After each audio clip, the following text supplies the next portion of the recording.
Sorarlar. Sarılmak ister misin? Evet, isterim. Elini tutabilir miyim? Ben pek istemiyorum. Pekala. Eğer biri evet demiyorsa, Sarılayım mı? ben bu onay vermediği anlamına gelir. Bunu anlamak çok basit. Onay almak için sor ve verilen cevabı dinle. Bu arada bir evet demesi için birine hediyeler veriyor ya da onu tehdit ediyorsa bu onay değildir.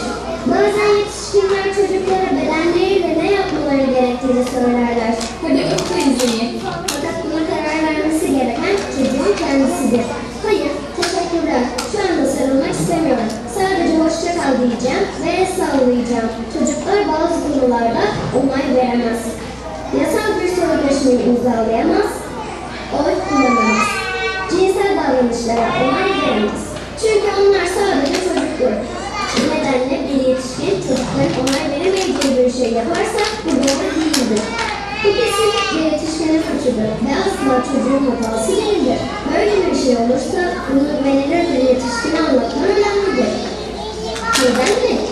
Çünkü bu senin bedenin ve hiç kimsenin bedeni üzerinde söz söyleme hakkı yoktur. Onay, işte bu kadar basit.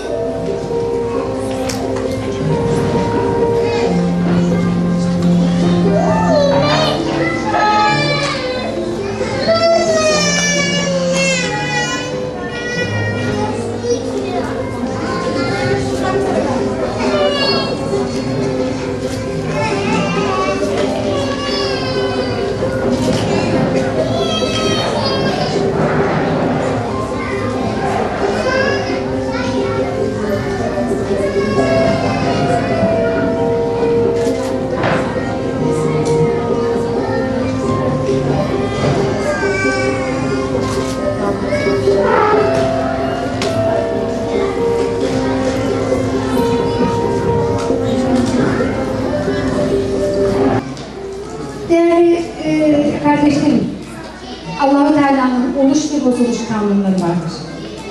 Bütün yeryüzündeki ya da kainattaki bütün sistemler oluş ve bozuluş kanunlarına göre hareket eder.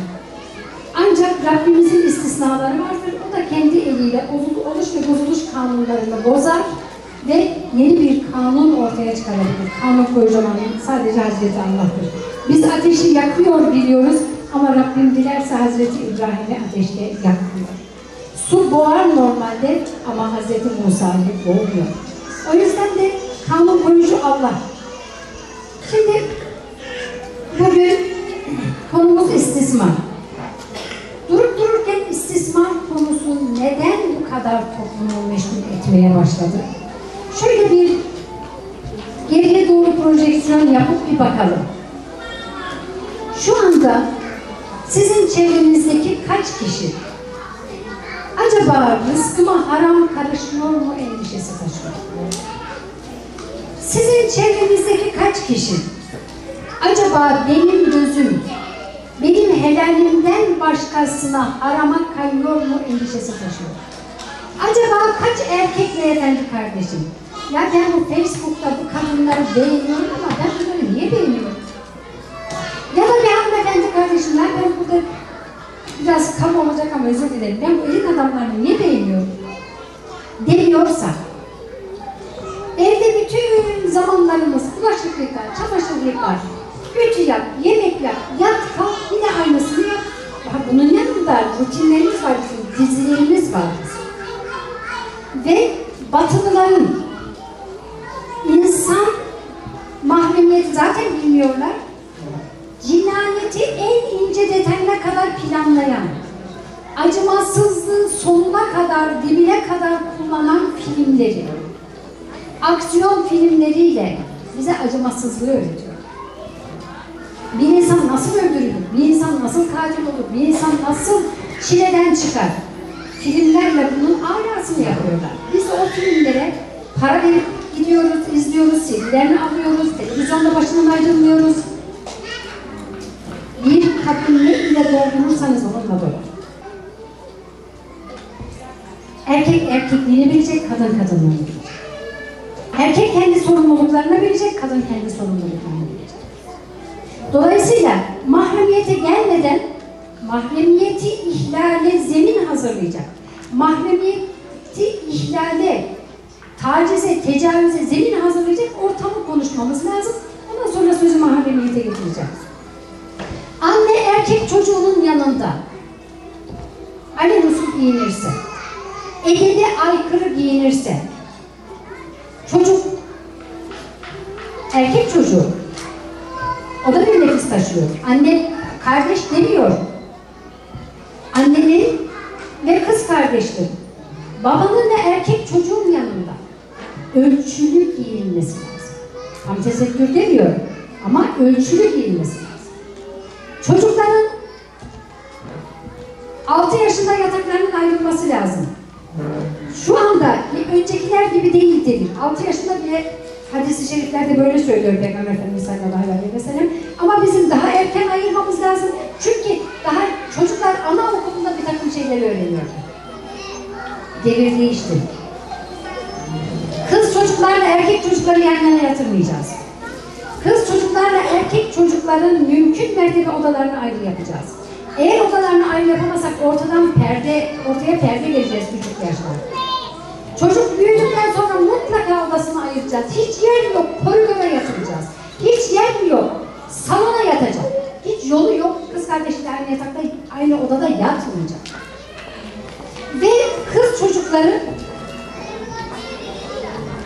açık saçık pijamalar giymeyecek. Uyuduğu zaman insan nasıl hareket edeceğini bilmiyor. Bir erkek kardeş, kız kardeşinin odasına kapıyı tıklamadan ve girebilirsin sesini duymadan içeri giremez. Bir baba çocuğunun kapısını tıklayacak, yavrucuğum müsait misin, girebilir miyim diyecek. Yoksa başka türlü olamaz. Anne kızının giysisini düzenlemiyor. Kendi giysisini düzenlemiyor. Televizyondaki dizilerden, mini eteklerden başka kıyafet zaten yok. Her masada alkol var. Ve kimin eli kimin cebinde belli değil. Kim kimin, özür diliyorum kaba olacak ama, kim kimin sevgilisini ayarttı, kim kiminle konuştu, kim kime ne dedi, ne yaptı belli değil. Biz sadece onları seyrettiğimizi ve eğlendiğimizi düşünüyoruz. Ama biz bir medeniyet kaydı yapıyoruz. Bunun bilincinde olmamız lazım. Biz anneyiz, biz mürebbiyiz, biz eğitimciyiz. Benim zihnimdekiler çocuğuma yansıyacak, benim zihnimdekiler eşime yansıyacak. Ben toplumu şekillendiren anayım. Dolayısıyla benim zihnimde ne varsa, benim aklımda ne varsa benden yansıyan odur. Peygamber Efendimiz sallallahu aleyhi ve sellem buyuruyorlar ki, her kap içindekiyle terler. Dolayısıyla Türkiye'de ortalama 4, 5, 6 hatta 7 saate kadar televizyon izleme var. Kaç saatte bakıyoruz? Sizce? Dünyada en az kitap okuyan ülkeler arasındayız. Oysa Müslüman olduğumuzu iddia ediyoruz. İnşallah Rabbim kabul eder. Allah'ın ilk emri neydi? Öğren diyor, bilgi diyor, oku diyor. Biz ne yapıyoruz?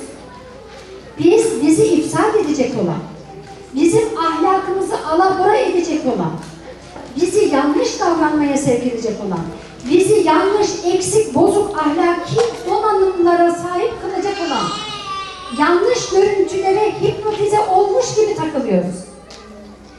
Allah-u Teala buyuruyor ki Celle Celaluhu, bir kul kalbindekini değiştirmedikçe, içindekini değiştirmedikçe ben onu değiştirmem. Bir toplum kendi halini değiştirmedikçe ben o toplumu değiştirmem diyor.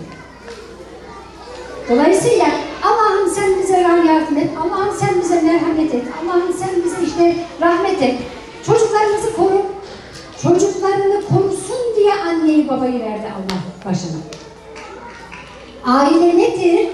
Aile toplumun kalesidir. Kadın orada korunur, erkek orada korunur, çocuk orada korunur, insan orada yetişir. Aile dünyaya gelmenin eşiği, insan olmanın beşiğidir. İyi insanlar ailede yetişir.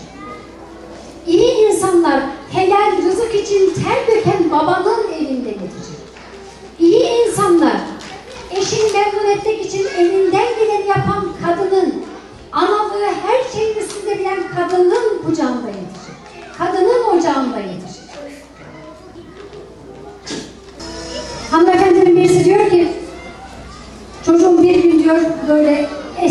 insanı benimle konuşuyor. Saygıda kusur eden cümleler kullandı diyor. Ona dedim ki diyor, bana itiraz edebilirsin, bana kızabilirsin, öfkelenebilirsin ama saygıda kusur edemezsin. Çünkü ben sana saygıda kusur etmiyorum. Hüdapar İstanbul Kadın Kolları olarak düzenlediğimiz kökü sağlam bir toplum için ailede mahremiyet temalı seminerimize hepiniz hoş geldiniz öncelikle. Son dönemlerde sıklıkla rastladığımız genel anlamda her türlü cinsel istismar, özelde de çocuk istismarı toplumun tüm kesimlerini ilgilendiren tehlikeli ve sapkın bir psikolojik hastalık türüdür maalesef. Son yıllarda artan istismar vakalarının büyük bir kesiminin küçük yaşlarda ailede çocuğa kazandırılamayan mahremiyet eğitiminden kaynaklandığını, ailelerin bilinçsizliğinden kaynaklandığını görmüş olmaktayız maalesef. Biz bu yüzden öncelikle ebeveynlerimizi, özellikle de siz anneleri bilinçlendirmek gerektiğini düşündük. Ailelerin bilinçlendirilmesinden dolayı, bilinçlendirilme gereğinden dolayı böyle bir program, böyle bir seminer düzenleme ihtiyacı duyduk.